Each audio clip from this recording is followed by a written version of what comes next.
안녕하세요. 오늘 저희는 당신이 보내주신 자료들을 바탕으로 스페인 코르도바에 있는 아주 특별한 곳이죠. 메스키타 대성당에 대해 좀 더 깊이 들어가 보려고 합니다. 여기가 그냥 아름다운 성당 이게 아니고요. 수세기에 걸친 역사와 문화가 정말 빼곡히 담겨있는 그런 공간입니다. 그래서 이번 탐구에서는 이 건물이 어떻게 이슬람 사원에서 출발해서 가톨릭 대성당으로 바뀌었는지, 또 그 과정에서 전혀 다른 두 세계가 어떻게 한 지붕 아래서 공존하게 됐는지, 그 복잡하면서도 매혹적인 이야기를 한번 풀어보려고 합니다.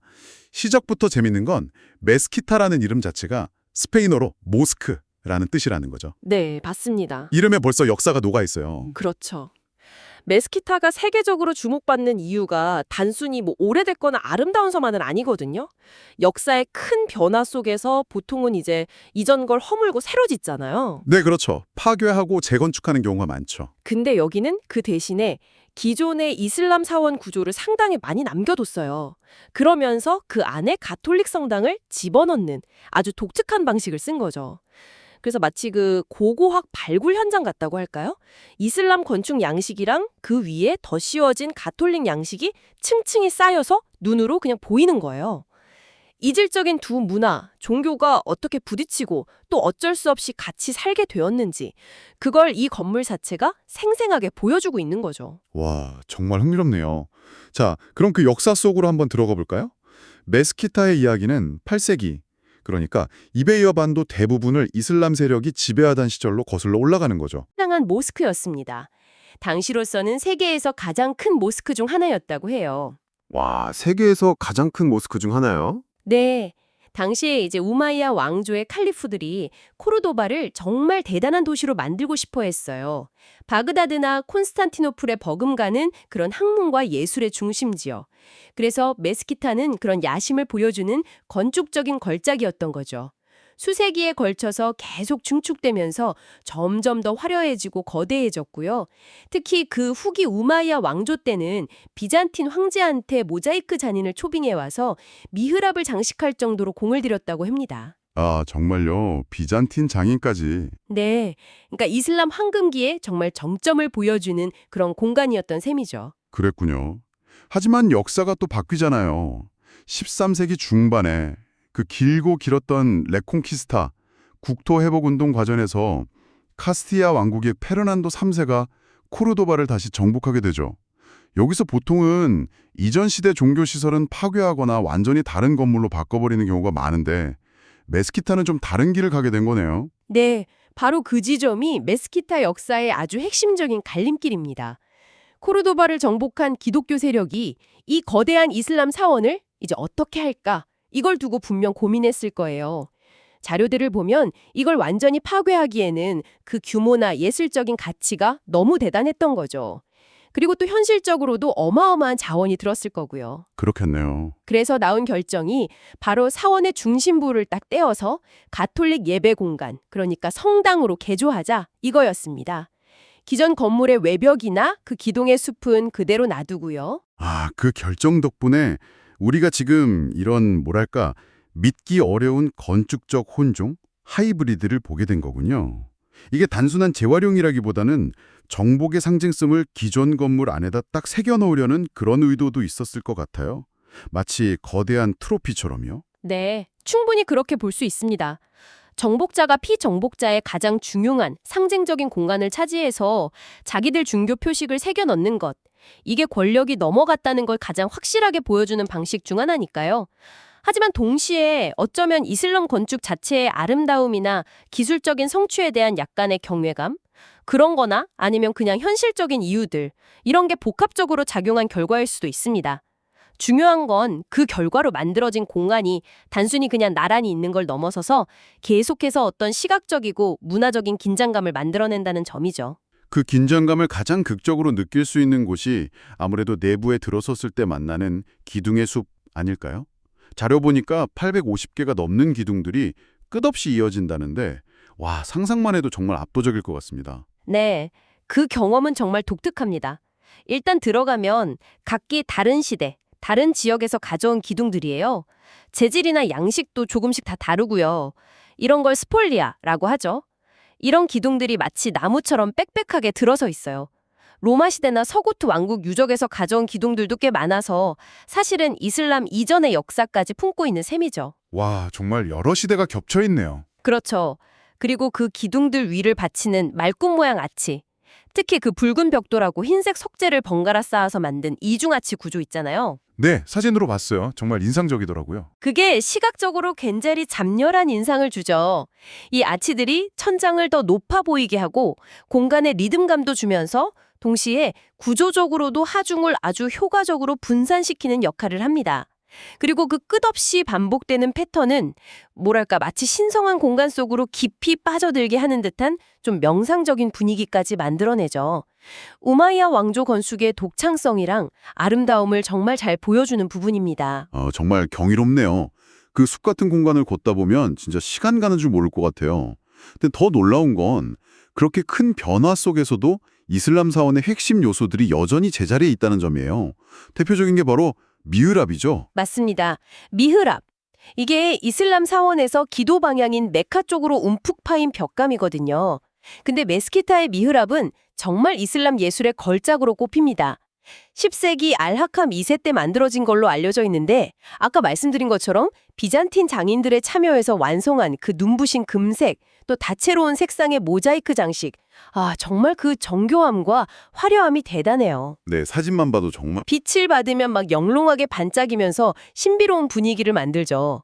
근데 중요한 건 기독교 성당으로 바뀐 뒤에도 이토록 중요한 이슬람 종교시설의 핵심 부분이 파괴되지 않고 보존되었다는 사실 자체입니다. 이게 굉장히 이례적이거든요. 그래서 많은 생각을 하게 만들죠. 어쩌면 그 아름다움이 스스로를 지켜낸 게 아닐까, 그런 생각도 들고요. 미흐랍도 그렇고 이슬람 시대의 또 다른 흔적이 입구에 있는 오렌지 안뜰에서도 볼 수 있다고요.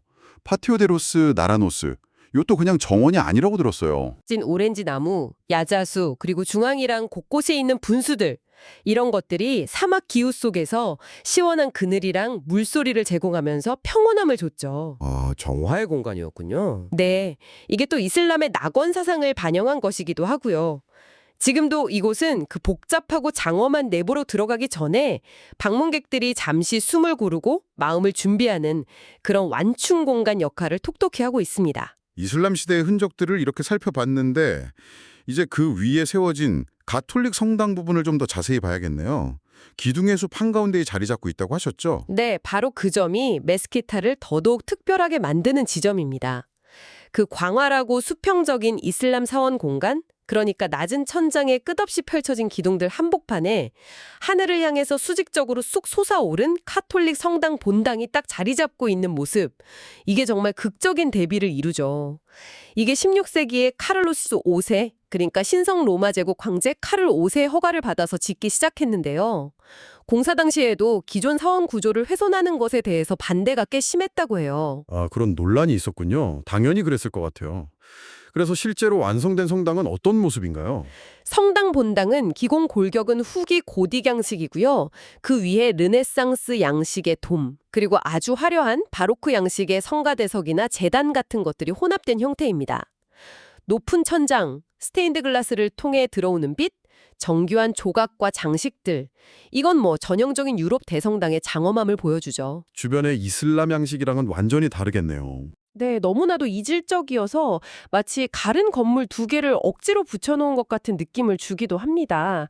하지만 바로 이 부조화, 이 충돌이야말로 메시키타가 품고 있는 역사의 무게를 가장 직접적으로 보여주는 장면이라고 할 수 있겠죠. 일각에서는 이 개조를 두고 이렇게 독특한 곳에다가 어디에나 있는 것을 지어서 망쳐놓았다, 이렇게 비판하기도 했다는 이야기도 전해집니다. 흥미로운 비판이네요. 어떻게 보면 이질적인 요소들의 공존 자체가 이 건물의 핵심 정체성인데 그 공존의 방식에 대해서는 또 평가가 엇갈릴 수도 있겠군요. 그리고 또 다른 중요한 변화가 첨탑의 변신이죠. 네, 그쵸. 현재 성당의 종탑으로 사용되는 그 높이 솟은 탑, 이게 원래는 이슬람 사원의 미나렛이었어요. 그러니까 기도 시간을 알리는 아잔을 외치던 첨탑이었죠. 네콘키스타 이후에 이 미나렛 위에다가 르네상스랑 바로크 양식의 종탑 구조물을 덧치워서 지금의 모습이 된 겁니다. 이건 역시 이슬람의 상징 위에 기독교의 상징을 덮어씌움으로써 종교적, 문화적 헤게모니가 바뀌었다는 것을 시각적으로 보여주는 장치라고 할 수 있죠. 탑 꼭대기에 올라가서 코르도바 시내를 이렇게 내려다보면요. 발밑에 있는 오래된 이슬람 도시 구조랑 그 위에 세워진 기독교 건축물들이 어우러진 풍경 속에서 다시 한번 이곳의 정말 복잡한 역사를 실감하게 됩니다. 아, 정말 들어볼수록 흥미로운 곳입니다. 이 모든 요소들을 종합해보면 메스키타는 그냥 과거엔 모스크고 지금은 성당이다. 뭐 이런 한 문장으로는 도저히 설명될 수가 없는 훨씬 더 깊고 복잡한 이야기를 담고 있는 거네요. 그렇습니다. 메스키타는 그냥 돌과 나무로 쓰인 역사책 같아요.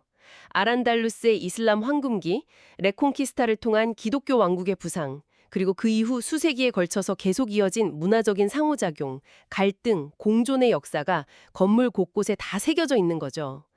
자료에서 나온 하이브리드라는 표현이 정말 딱 맞는 것 같은데 이게 단순히 두 가지 요소가 섞여 있다는 의미를 넘어서요.